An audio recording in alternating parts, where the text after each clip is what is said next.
সুপ্রিয় দর্শক, আসসালামু আলাইকুম। আপনাদের সবাইকে স্বাগত জানাচ্ছি এখনকার আলোচনায়। আপনাদের সঙ্গে আছি আমি সিরাজুল ইসলাম। দর্শক, ইরান, আমেরিকা, মধ্যপ্রাচ্যের অনেকগুলো গুরুত্বপূর্ণ খবরের ভিতরে আজকে আমার কাছে সবচেয়ে গুরুত্বপূর্ণ একটা খবর মনে হয়েছে। ইসরায়েলের যুদ্ধমন্ত্রী ইসরায়েল কাজ এবং দেশটির সেনাবাহিনী মুখোমুখি অবস্থানে দাঁড়িয়ে আছে। কারণ কি? পশ্চিম তীরের সাম্প্রতিক যে গোলযোগ, এই গোলযোগের ঘটনায় একজন সেনা কমান্ডারকে বদলি করার আদেশ দিয়েছেন গত রাতে ইসরায়েল কাজ, কিন্তু সেই আদেশ প্রত্যাখ্যান করেছে ইসরায়েলের সামরিক বাহিনী, সরাসরি বিবৃতি দিয়েছে। সেক্ষেত্রে ইসরায়েলের সামরিক বাহিনী এবং যুদ্ধমন্ত্রী এখন মুখোমুখি অবস্থানে। এদিকে মার্কিন প্রেসিডেন্ট ডোনাল্ড ট্রাম্প বলেই যাচ্ছেন আজ সোমবার অর্থাৎ 2রা আগস্ট ইরানের সাথে আমেরিকার হরমুজ প্রণালী খুলে দেওয়ার ব্যাপারে আলোচনা হবে। ইরান বলছে আমরা এটা জানি না। তবে কূটনৈতিক প্রচেষ্টা যে থেমে আছে তা কিন্তু নয়। ইরানের পররাষ্ট্রমন্ত্রী আব্বাস আরাকচি একের পর এক পাকিস্তানের সেনাপ্রধান, পাকিস্তানের পররাষ্ট্রমন্ত্রী, সৌদি পররাষ্ট্রমন্ত্রী, তুরস্কের পররাষ্ট্রমন্ত্রী, কাতারের পররাষ্ট্রমন্ত্রী বিভিন্ন লোকের সাথে যোগাযোগ করেই যাচ্ছেন। আবার তারাও ফোন করছেন। বাট মধ্যপ্রাচ্যের পরিস্থিতি এই মুহূর্তে অত্যন্ত জটিল। আমেরিকা কোথায় এসে ঠেকেছে জানেন? সমস্ত সবকিছু বাদ দিয়ে এখন হরমুজ প্রণালী খুলবে কি খুলবে না, এই জায়গায় এসে আমেরিকা ঠেকেছে। ইরান বলছে আমেরিকার জন্য হরমুজ প্রণালী বিনা শর্তে খোলা হবে না।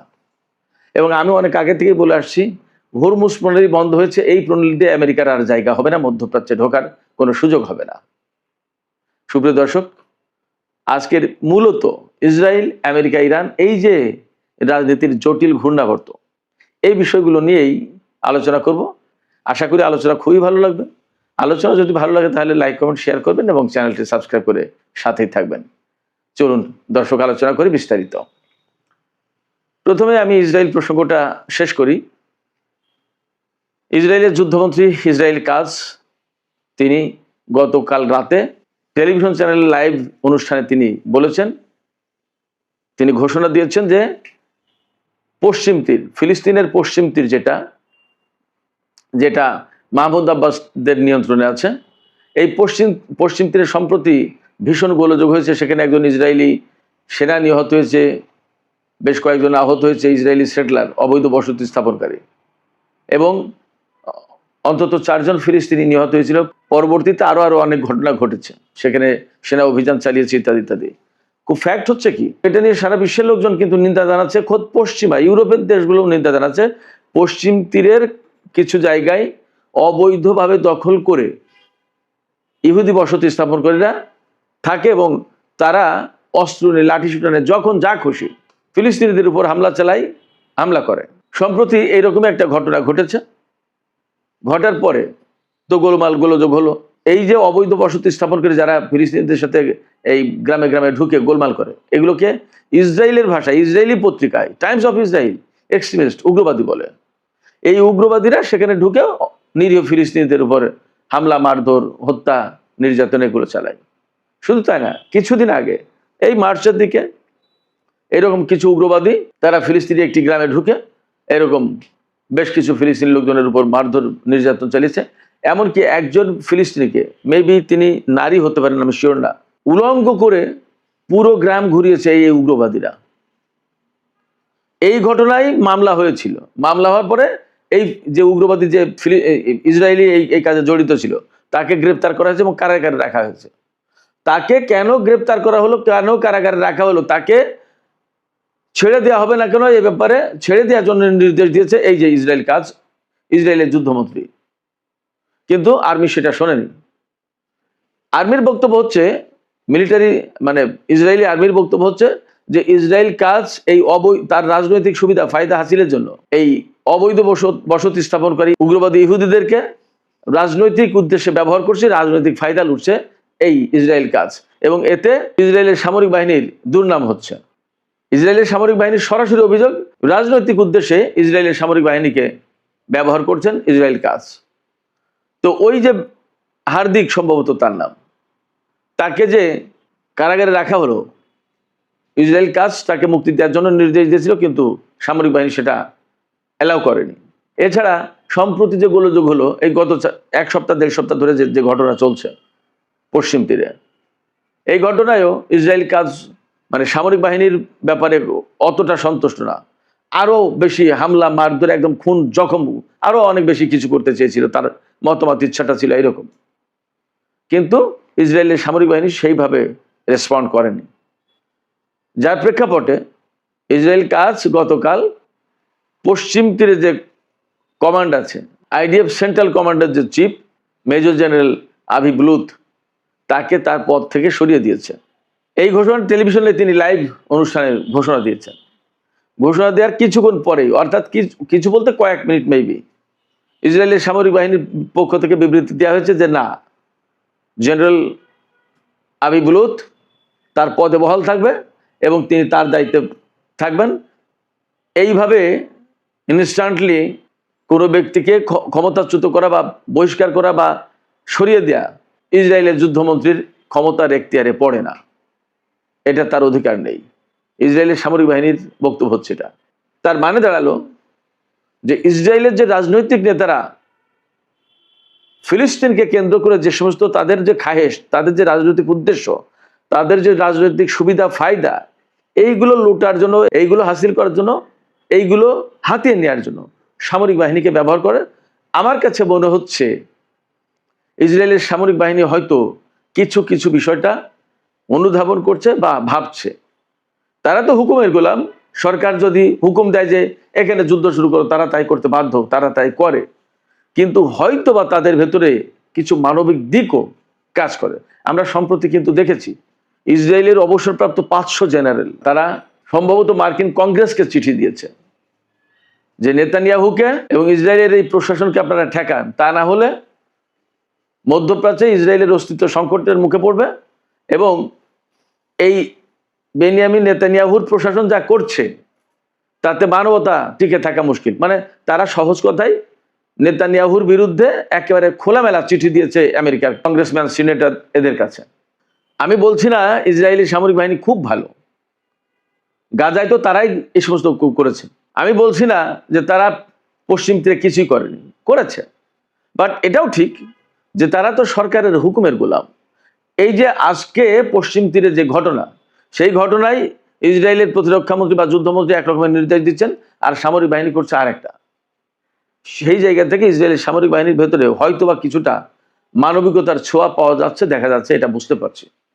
তবে এখান থেকে চূড়ান্তভাবে যে কথা বলা যাচ্ছে খুব পরিষ্কার করে, সেটা হচ্ছে ইসরায়েলের সামরিক বাহিনী এবং ইসরায়েলের যুদ্ধমন্ত্রী এই মুহূর্তে মুখোমুখি দাঁড়িয়ে, তাতে কোনো সন্দেহ নেই।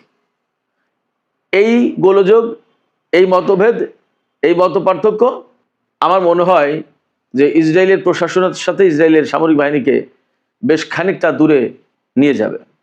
একেবারেই যে এটা হুট করে হয়েছে ব্যাপারটা তা না, ভেতরে মনে হয় দীর্ঘদিনের ক্ষোভ জমা আছে। হতে পারে গাজার পরিস্থিতি, হতে পারে লেবাননের পরিস্থিতি, অনেক কিছুতে।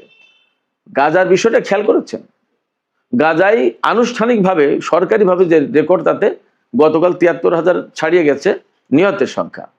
সেখানে সক্ষম পুরুষদের, অর্থাৎ কাজকর্ম করে খেতে পারে এইরকম পুরুষদেরকে যতটা হত্যা করা হয়েছে তার চেয়ে বেশি হত্যা করা হয়েছে শিশু এবং নারীদেরকে। কারণ কি, একটা প্রজন্ম গ্যাপ যাতে পড়ে যায়, সামনে ফিলিস্তিনে যাতে লোক সংকট তৈরি হয়, জনসংখ্যার ঘাটতি পড়ে, যাতে তরুণ কিশোর গড়েও না উঠতে পারে। এটা কিন্তু বিরাট একটা লক্ষ্য ছিল। সেই জায়গা থেকে যে অমানবিক কাজ করা হয়েছে, এই অমানবিক কাজে তো এই সামরিক বাহিনীকে ব্যবহার করেছে রাজনৈতিক নেতারা।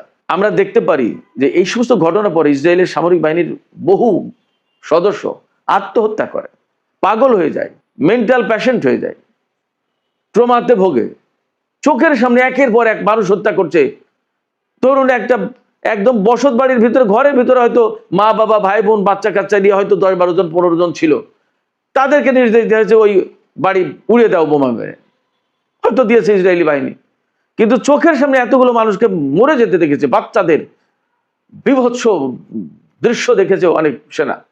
যারা সেনাবাহিনীতে চাকরি করে তারা তো সব মানুষ, সেও হোক ইহুদি, খ্রিস্টান, মুসলমান, হিন্দু, বৌদ্ধ, যাই হোক না কেন, তারা তো মানুষ।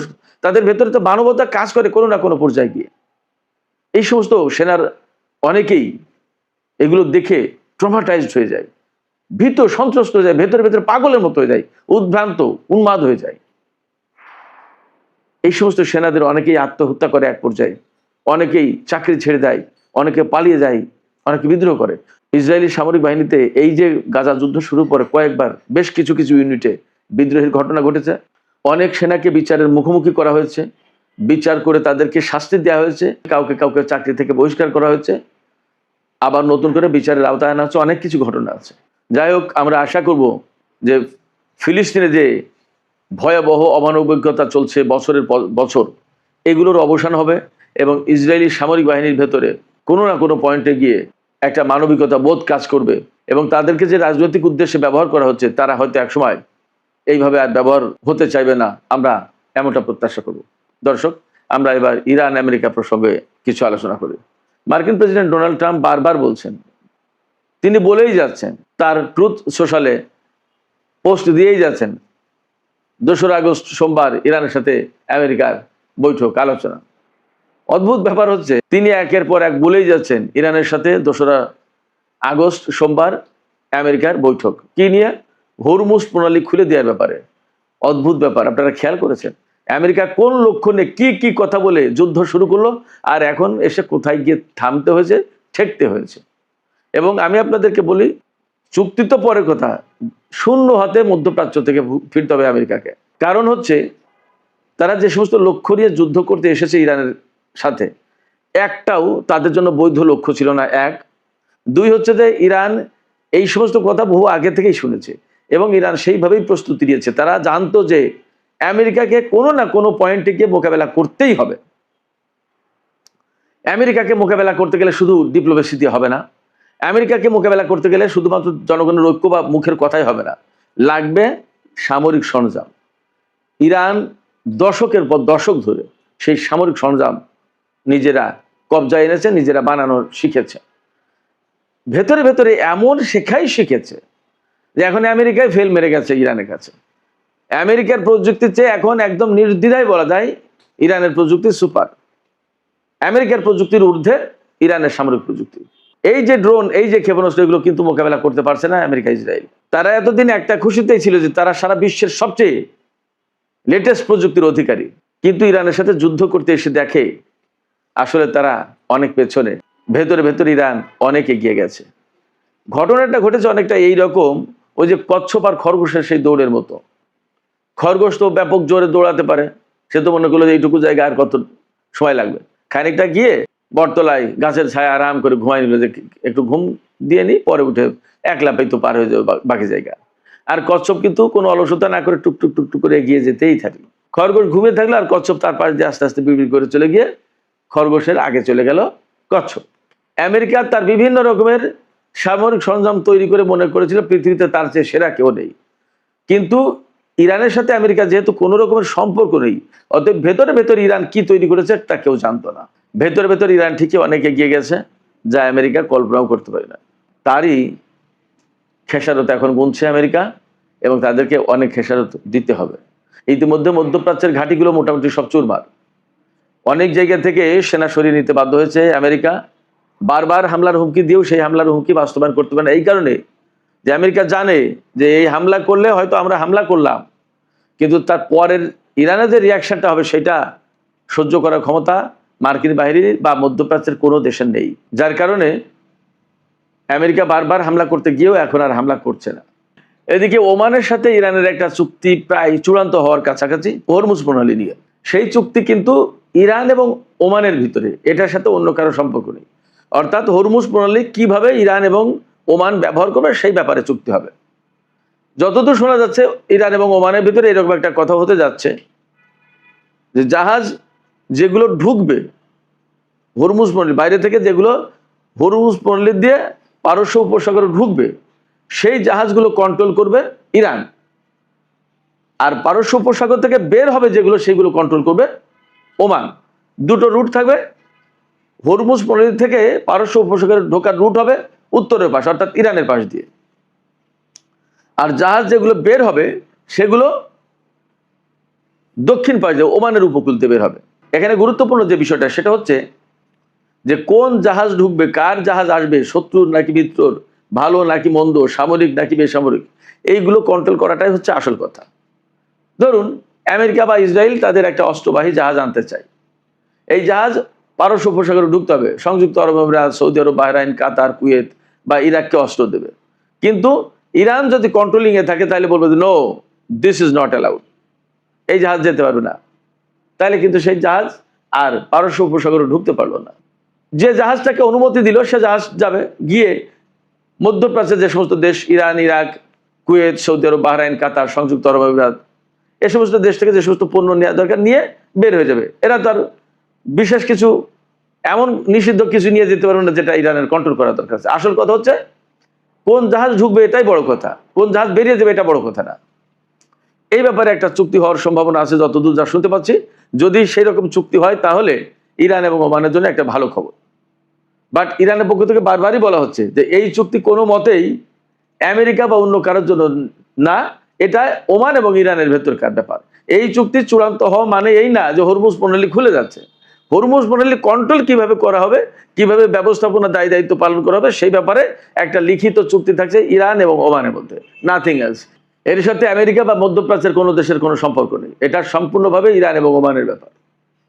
এপাশে মার্কিন প্রেসিডেন্ট যে বারবার বলছেন যে চুক্তির ব্যাপারে ইরান এবং আমেরিকার মধ্যে আলোচনা হবে, একটা বিষয় আমি আপনাদেরকে পরিষ্কার করি, ইরান এবং আমেরিকার মধ্যে সরাসরি কোনো আলোচনা এখন হবে না, এবং আলোচনা নিয়ে অ্যাকচুয়ালি ইরান ভাবছেও না। বাট ইরানের সাথে সৌদি আরব, পাকিস্তান, তুরস্ক, কাতার অনেকেরই আলোচনা হচ্ছে। এই কারণে যে ভয়াবহ একটা যুদ্ধ হতে যাচ্ছিল সেই যুদ্ধটা আপাতত থেমেছে। একটা শান্তি প্রক্রিয়ার ভিতর দিয়ে দুই দেশের মধ্যে কোনো চুক্তি করা যায় কিনা, যুদ্ধটা বন্ধ করানো যায় কিনা, ইত্যাদি ইত্যাদি। বাট একটা বিষয় আমি আপনাদের সবাইকে বলি যে ইরান এবং এই যে আঞ্চলিক যত দেশ, পাকিস্তান থেকে শুরু করে তুরস্ক, সবারই একটা টার্গেট আছে যে তারা সবাই জানে এই অঞ্চলে আমেরিকা থাকা মানেই এই গোলযোগ, দ্বন্দ্ব, সংকট থাকবেই। এই জন্য তারা সবাই চাইছে যে আমেরিকা এখান থেকে চলে যাক, বিদায় নিক, বিভিন্ন কলা কৌশল করে, আলোচনা করে, প্রয়োজনে যুদ্ধ করে, যেখানে যেটা দরকার সেইভাবে এরা ভেতরে ভেতরে কাজ করে আমেরিকাকে এখান থেকে বিদায় করে দিতে চাইছে। এটা আমার ব্যক্তিগত বিশ্লেষণ। আপনাদের কি মনে হয় আমি জানি না। যাই হোক দর্শক, আমি এখন আলোচনা শেষ করব। আলোচনা শেষের আগে আপনাদের কাছে জানতে চাই, আপনাদের কাছে কি মনে হচ্ছে আসলে ডোনাল্ড ট্রাম্প যে ইরানের সাথে চুক্তির কথা বলছে এবং হরমুজ প্রণালী নিয়ে আলোচনায় বসবে আজকেই, তার এই দাবি কি বরাবরের মতোই অনেকটা ফাঁকা বলি, নাকি আসলেই বাস্তব কিছু হতে যাচ্ছে? আপনাদের কি মনে হচ্ছে আপনারা কমেন্টে জানাতে পারেন।